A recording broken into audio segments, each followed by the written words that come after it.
Formula race arrest దానికి counter allegation ఇది bomb పేలుతుందా నిజంగా? ఎందుకంటే ఇంతకుముందు కూడా 2-3 ట్రై చేశారు, బాంబులు పేలలేదు.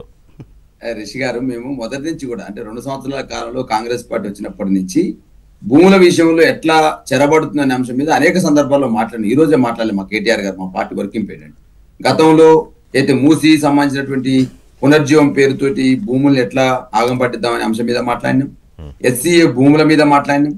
ఫార్మాసిటీ కస్టర్ల పేరుతోటి లగిచెర్లలో భూములు ఇబ్బంది పెడతా ఉంటే అక్కడ లగిచెర్ల భూముల మీద మాట్లాడినాం.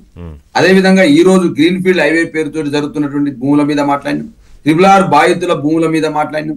ఈ రోజు కూడా మరొకసారి అయితే పారిశ్రామిక వాడల పేరుతోటి గత ప్రభుత్వాలు కేటాయించిన 9,292 ఎకరాల భూమి ఏదైతే ఉందో సుమారు 22 పారిశ్రామిక వాడలలో ఉన్నటువంటి భూమిది. అది మల్లాపూర్ కావచ్చు, చర్లపల్లి కావచ్చు, మౌలాలి కావచ్చు, ఉప్పల్ కావచ్చు, కుకట్పల్లి కావచ్చు, జీడిమెట్ల కావచ్చు, బాలానగర్ కావచ్చు, ఇట్లా ఈ విధంగా చెప్పుకుంటూ పోతే సుమారు 22 పారిశ్రామిక వాడలలో ఉన్నటువంటి ఈ భూమిని ఇలా అప్పనంగా అంటే ఏది sub registrar value market value కంటే సబ్ రిజిస్ట్రార్ వాల్యూ కంటే 30% తగ్గించి ఇలా ఏదైతే మీరు రెగ్యులరైజ్ చేద్దాం అనుకుంటా ఉన్నారో, అదే ట్రాన్స్ఫర్ చేద్దాం అనుకుంటారో దాని పట్ల బీఆర్ఎస్ పార్టీగా ఒక ప్రతిపక్ష పార్టీ. ఇక్కడ నాకు చిన్న లాజిక్ చెప్పండి. ఇప్పుడు 5 లక్షల కోట్ల భూకుంభకోణం అంటే అందులో ప్రభుత్వానికో ముఖ్యమంత్రికో లబ్ధి జరుగుతుందని కదా మీరు ఆరోపణ చేసేది. ఇప్పుడు ఎకరం 40-50 కోట్లు అనుకుంటే 9,200 ఎకరాలు. సో దాని మొత్తం ఎంత ఉందో దాంట్లో 30%కి వీళ్ళకి ఇచ్చేస్తున్నారంటే మిగతాది క్విడ్ ప్రోకో కింద తీసుకుంటున్నారు, చేతులు మారుతున్నాయని మీ ఆరోపణ.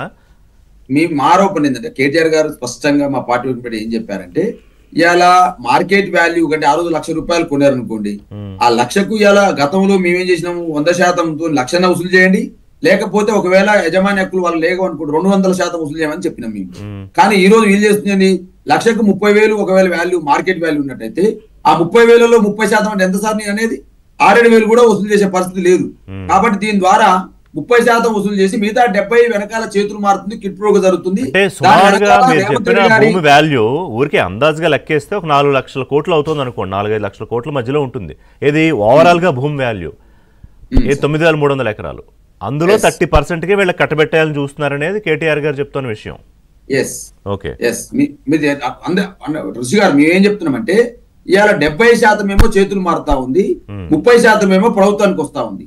ఆ 70% చేతులు మారే వెనకాల ఇలా ఖచ్చితంగా ముఖ్యమంత్రి గారికి సంబంధించినటువంటి అనిచన గణం ఉన్నదని బీఆర్ఎస్ పార్టీ ఆరోపిస్తా ఉంది. గతంలో కూడా ప్రధానమంత్రి గారు ఇక్కడికి చెప్పినారు, తెలంగాణలో RR ట్యాక్స్ వసూలైతుంది, రేవంత్ రెడ్డి రాహుల్ గాంధీ ట్యాక్స్ వసూలైతుంది అని అంటే ఈ అన్ని అంశాలు ఉంది. మూసి పునర్జీవం పేరుతోటి భూముల విషయంలో కావచ్చు, SCU భూముల విషయంలో కావచ్చు, గ్రీన్ ఫీల్డ్ హైవే భూముల విషయంలో కావచ్చు, RRR బాధితులకు సంబంధించిన RRR భూముల విషయంలో కావచ్చు, లగిచెర్ల భూముల విషయంలో కావచ్చు, ఫార్మాసిటీ సంబంధించి 19,000 ఎకరాలు మేము ఇస్తే ఇదే పారిశ్రామిక వాడల్ని కాల్ చేసి ORR అవతలకి వెళ్ళాలని చెప్పేసి మేము ప్రయత్నం చేస్తే ఆ రోజు గొగ్గోలు పెట్టి ఫార్మాసిటీ భూములు వెనకకిస్తామని చెప్పారు సార్.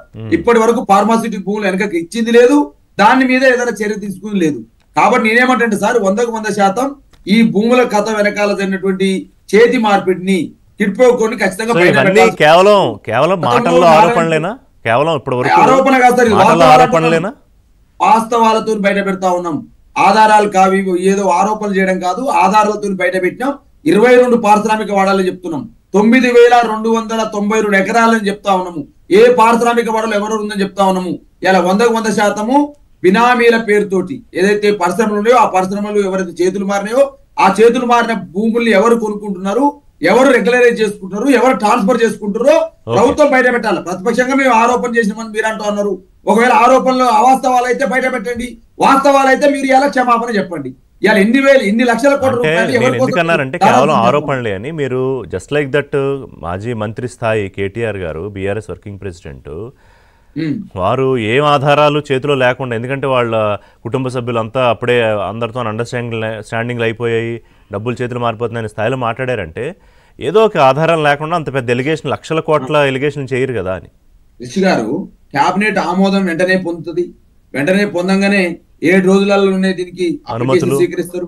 7 రోజులలో కాగానే ఎమ్మటే ట్రాన్స్ఫర్ జరుగుతా ఉంది. 40 రోజుల్లో మొత్తం కూడా క్రమబద్ధీకరించాలనేటువంటి అడావుడు ఏదో ఉందో దీన్ని ఏమనాలి సార్? దీన్ని 45 రోజులలో పూర్తి యంత్రాంగం మొత్తం క్యాబినెట్ ఆమోదం పొందడం 40 రోజులే కథ చేస్తామని చెప్పేసి అంటున్నారు. దీని వెనకాల భారతీయ జనతా పార్టీ కేంద్రంలో ఉంది. దీని మీద విచారణ అందుకే భారతీయ జనతా పార్టీ ఉందని కేటీఆర్ గారు అన్నారు కాబట్టి ప్రకాష్ రెడ్డి గారు